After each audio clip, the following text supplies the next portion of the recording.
Friend, years ago, this administration had said something about the fact that Osama bin Laden wasn't really the major threat anymore. He was just trying to maintain and survive. Now, you're saying that he's feeding into, we know that he's feeding into the Iraq intelligence, not Iraq intelligence, but the Iraq al-Qaeda, and not only that, that they've pledged allegiance to him. What is the NIE, the unscrubbed version of the NIE, saying about Osama bin Laden and the threat by Osama bin Laden? Because this administration does not talk about him. They keep talking about al-Qaeda as a whole, not about the man who attacked the United States on 9/11 and the threat that he poses now. Okay. First, obviously, what is declassified from the NIE is not a decision I make. And so if you want more out of that NIE, you're talking to the wrong person. How many pages was the NIE compared to this couple of pages that we got scrubbed? And we need to know what is in it about Osama. You've got the unclassified judgments are a page and a half, I think.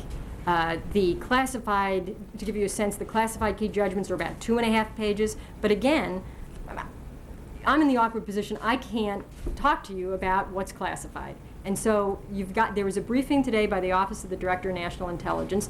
I can't talk to you about what's in there. Let me step back for a second, though, and talk to you about... Can you acknowledge that he was in there, in those pages? His presence, what he represents to al-Qaeda, the significance to al-Qaeda in Iraq and Pakistan. Can you at least make that acknowledgement?